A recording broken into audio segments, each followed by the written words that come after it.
جیسے 6 بجے سورج نکل رہا ہے اور 12 بجے ظہر کا وقت ہو رہا ہے، تو اس 6 گھنٹے میں 6 سے لے کر 9 تک میں آپ اشراق پڑھ لیں، 9 کے بعد جو پڑھیں گے تو وہ چاش میں شمار ہوگا۔ ہماری بہن کا مسئلہ یہ ہے کہ ان کے خاوند بہت غصہ کرتے ہیں۔ دیکھیے، غصہ کرنا یہ بجائے خود برا نہیں، لیکن بیجا غصہ کرنا برا ہوتا ہے۔ غصہ انسان کی فطرت ہے، طبیعت ہے، اس کو آتا ہے، لیکن بیجا چیزوں پر، چھوٹی چھوٹی باتوں پر غصہ یہ برا ہے۔ تو اس کا مطلب یہ ہے کہ غصے کا ہونا برا نہیں، غصے کا غلط استعمال یہ برا ہے۔ رحمان اور رحیم یہ اللہ کے 2 نام ہیں۔ آپ ہر کھانے پر بسم اللہ الرحمن الرحیم 11 مرتبہ پڑھ کے دم کر دیں، پورے کھانے پر، جس کو آپ سب کھائیں گھر والے، اس میں آپ کا شوہر بھی کھائیں، بچے بھی کھائیں، آپ بھی کھائیں، کوئی حرج نہیں۔ یا رحمان و یا رحیم و چلتے پھرتے پڑھتی رہیں آپ، اور دل میں یہ تصور ہو یا رحمان و یا رحیم و کے پڑھتے وقت کہ اللہ تعالیٰ اس کے ذریعے سے، اس کی برکت سے میرے شوہر کے دل کو نرم کر دے، رحم والا بنا دے، رحمتوں والا بنا دے اس کو۔ اور جب وہ سوئے ہوئے ہوں تو انا اعطیناک کل کوثر یہ 3 مرتبہ پڑھ کر یہ نیت کریں کہ اللہ تعالیٰ ان کے غصے کو ٹھنڈا کر دے، مطلب بیجا غصہ نہ کیا کریں۔ دوسرا آپ کا تھا، ایک دشمن ہے جو بار بار تنگ کرتا ہے اور جادو وغیرہ بھی کرتا ہے۔ دشمنوں سے بچنے کا بہترین علاج سورہ قل اعوذ برب الفلق، قل اعوذ برب الناس اور آیت الکرسی، صبح شام اس کو معمول بنا لیں، انشاءاللہ جو بھی وہ کرے گا واپس جائے گا، مطلب آپ کی طرف وہ نقصان نہیں آئے گا۔ روزانہ صبح میں آیت الکرسی، قل اعوذ برب الفلق، قل اعوذ برب الناس، اور اگر منزل پڑھ لیں تو بہت اچھا ہے، جس میں سب آیتیں لکھی ہوئی ہے جو جمع کی گئی ہیں پروٹیکشن کے لیے۔ ہماری بہن کا ایک سوال یہ تھا کہ کسی کو ہم حج بدل کے لیے بھیجنا چاہتے ہیں، تو کیا ایسے آدمی کو حج بدل کے لیے بھیجا جا سکتا ہے جس نے ابھی تک حج نہ کیا ہو؟ دیکھیے، اگر اس آدمی پر حج فرض ہے اور آپ نے اس کو بھیجا تو آپ کا حج ادا نہیں ہوگا، اسی کا حج ادا ہوگا، کیونکہ اس پر حج فرض ہے۔ ہاں، اگر کسی ایسے آدمی کو بھیجا ہے جس پر حج فرض نہیں ہے اور آپ اس کو آہستہ آہستہ پیسے دے رہی ہیں، ایک ساتھ بھی نہ دے دیں کہ 5000 پاؤنڈ خرچہ ہے تو 5000 آپ نے دے دیے تو اس پر حج فرض ہو گیا۔ آہستہ آہستہ دیتی رہیں، یا ڈائریکٹ آپ ایجنٹ کو پہنچاتی رہیں کہ بھئی اس آدمی کو لے جانا ہے حج بدل میں۔ بہتر یہ ہے کہ وہ آدمی جس نے حج کر لیا ہو اس کو بھیجا جائے تاکہ غلطی کا امکان کم ہو جائے، کیونکہ پہلی مرتبہ حج کرنے والا غلطی کر سکتا ہے۔ جب اس نے ایک مرتبہ حج کر لیا ہے، دوسری مرتبہ جب جا رہا ہے تو حج میں غلطی کے چانسز کم ہو جاتے ہیں، اس لیے بہتر تو ہے، لیکن اگر بھیج دیا تو اگر اس پر واقعی فرض نہیں ہے تو آپ کا حج ادا ہو جائے گا۔ اسلامک ول کے بارے میں آپ نے پوچھا ہے۔ دیکھیے، ول جو ہے وصیت جسے کہتے ہیں، شریعت کے رول سے تو وصیت وارثوں کے لیے ہوتی ہی نہیں۔ وصیت اس کے لیے ہوگی جو وارث نہیں ہے، کیونکہ شریعت نے تو حصے مقرر کر دیے ہیں، شوہر کا اتنا حصہ ہے، بیوی کا اتنا حصہ ہے، باپ کا اتنا ہے، ماں کا اتنا ہے، بیٹی کا اتنا ہے، بیٹے کا اتنا ہے، سب۔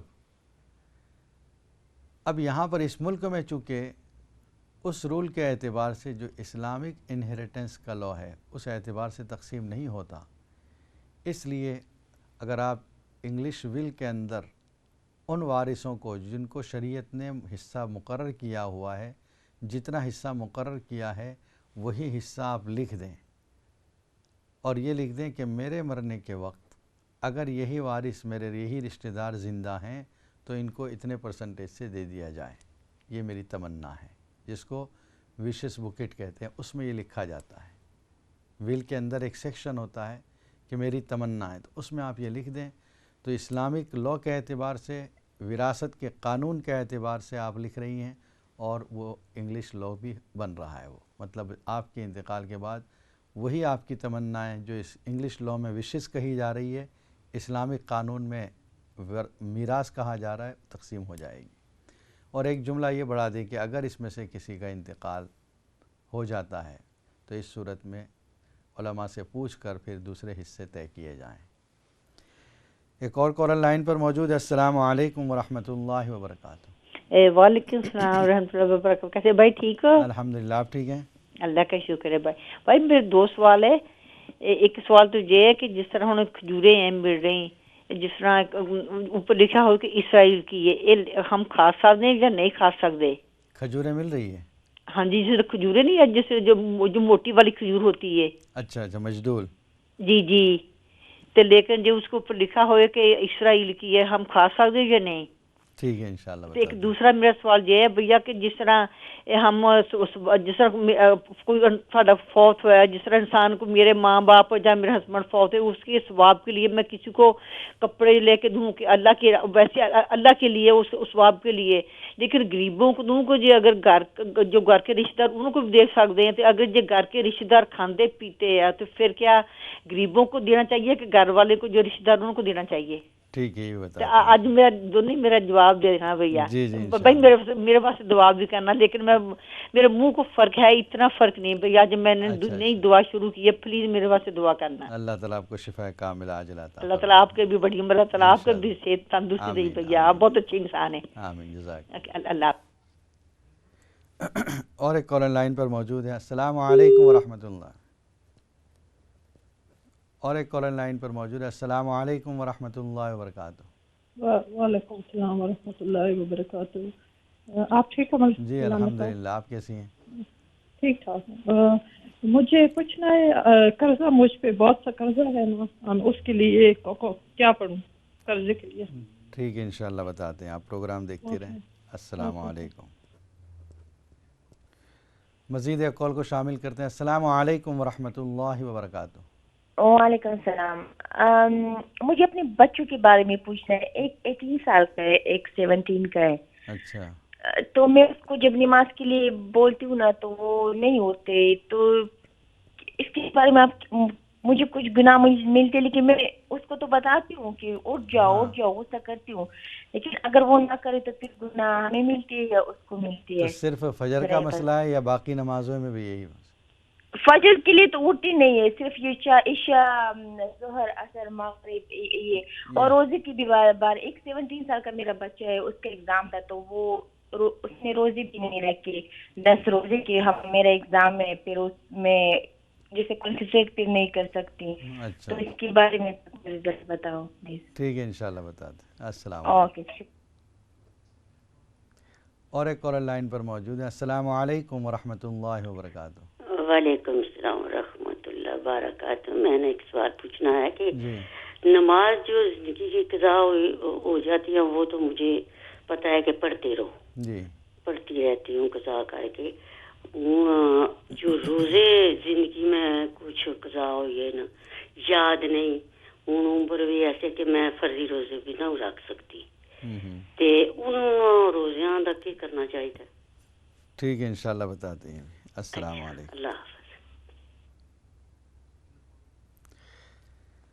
ہماری بہن کا جو سوال تھا پہلے، اس میں یہ تھا کہ شوال کے وہ روزے رکھنا چاہ رہی تھی.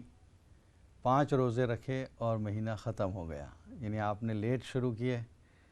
دیکھیے اب جو ایک روزہ رہ گیا ہے وہ شوال کا تو شمار نہیں ہوگا، لیکن آپ رکھ لیں پھر بھی، چاہے ذی قعدہ میں رکھیں. ثواب آپ کو شوال کے جو 6 روزوں کا ہے وہ کمپلیٹ نہیں ملے گا. حدیث میں جو آتا ہے کہ رمضان کے 30 روزے یعنی رمضان کا مہینہ مکمل ہی شمار کیا جاتا ہے، اور اس کے بعد جو 6 روزے ہیں یہ سال بھر کا گویا اجر و ثواب دے دیتے ہیں. اس لیے کہ ہر روزے کا اجر و ثواب 10 کے برابر کاؤنٹ کرتے ہیں، تو رمضان کے 30 روزے 300 کے برابر اور شوال کے 6 روزے 60 کے برابر ہوتے ہیں. تو پھر یوں سمجھ لیں آپ کو 350 کا ثواب تو مل ہی گیا. پھر بھی آپ ایک روزہ نفل رکھ لیں، چاہے تو ذی قعدہ میں رکھ لیں، چاہے عرفے کے دن رکھ لیں. دوسرا ہماری بہن کا یہ سوال تھا کہ سنت کی ہر رکعت میں سورہ فاتحہ کے بعد سورت ملانا ضروری ہے. جی ہاں، سنت کی ہر رکعت میں، جیسے ظہر سے پہلے کی 4 رکعت پڑھتی ہیں آپ، عصر سے پہلے کی 4 رکعت پڑھتی ہیں، عشاء سے پہلے کی 4 رکعت پڑھتی ہیں، چاروں رکعت میں الحمد کے بعد سورت ملائی جاتی ہے. فرض کی پہلی 2 رکعت میں ملائی جاتی ہے اور واجب کی پہلی 2 رکعت میں ملائی جاتی ہے. باقی تیسری اور چوتھی رکعت میں فرض میں نہیں ملائی جاتی، لیکن سنتوں کی سب رکعت میں سورت ملانا ضروری ہے. اپنے بھائی کا آپ نے تذکرہ کیا ہے جو پریشان ہے اور ان کے رشتہ بھی پاکستان میں ہو رہا ہے اور کافی اس کا مزاج بھی بالکل الگ ہو گیا ہے. دیکھیے اس کے لیے آپ دعا ہی کر سکتی ہیں یہاں پر رہتے ہوئے. روزانہ منزل پڑھ کر اس کے لیے دعا کریں کہ اگر اس پر اس طرح کے کوئی اثرات ہیں تو وہ ختم ہو جائیں. منزل میں آپ آسانی سے وہ حاصل کر سکتی ہیں. بہت مختصر ہے جس میں آیت الکرسی، سورہ فاتحہ، سورہ قل اعوذ برب الفلق، قل اعوذ برب الناس اور کچھ آیات قرآنی آمن الرسول سے آخر تک، ان آیات کو آپ روزانہ پڑھ کے اس کے لیے دعائیں کریں. تو اگر اس پر کوئی جادو کا بھی اثر ہوگا تو ختم ہو جائے گا، کسی کی نظر بھی لگی ہوگی تو ختم ہو جائے گی انشاءاللہ. دوسرا 4 سنتیں پڑھنے کے بارے میں آپ نے پوچھا ہے کہ اتحیات کے بعد دعا پڑھنی ہے یا نہیں. اس سے پہلے کی مجلس میں بھی یہ سوال آیا تھا. دیکھیے 2 الگ الگ نمازیں ہیں. ایک نماز سنت مؤکدہ ہے جس کی تاکید کی گئی ہے، نبی صلی اللہ علیہ وسلم نے اس کو پابندی سے پڑھی ہے. اور ایک سنت غیر مؤکدہ ہے جس کی تاکید نہیں ہے، کبھی آپ نے پڑھی کبھی چھوڑ بھی دی ہے. جو سنت مؤکدہ ہیں وہ تو اسی طرح پڑھی جاتی ہیں جس طرح فرض نماز پڑھی جاتی ہے. مطلب اتحیات پر جب بیٹھیں گی تو 2 رکعت کے بعد اٹھ جائیں گی. 4 رکعت والی سنت ہے جیسے ظہر سے پہلے کی سنت. 2 رکعت پر آپ اتحیات کے بعد اٹھ جائیں گی اور پھر الحمد شریف سورت یہ پڑھ کر پھر تیسری رکعت شروع کریں گی. اور دوسری نماز جو عصر اور عشاء سے پہلے کی 4 رکعت سنت ہے اس میں یہ طریقہ افضل ہے کہ 2 رکعت پہ جب آپ بیٹھیں تو اتحیات، درود شریف، دعا بھی پڑھ لیں اور بغیر سلام پھیرے کھڑی ہو جائیں اور ثنا پڑھ کر پھر الحمد شریف اور سورت پڑھ کر شروع کریں. افضل کہا اس لیے اگر آپ نے ظہر کی طرح بھی پڑھ لی تو کوئی حرج نہیں، نماز ہو جائے گی. بہتر ہے کہ عصر اور عشاء کی نماز میں اس طرح پڑھیں. ایک اور لائن پر موجود ہے. السلام علیکم ورحمۃ اللہ وبرکاتہ. وعلیکم السلام ورحمۃ اللہ وبرکاتہ. جی مولانا خیریت سے آپ؟ جی فرمائیے، آپ لائن پر ہیں.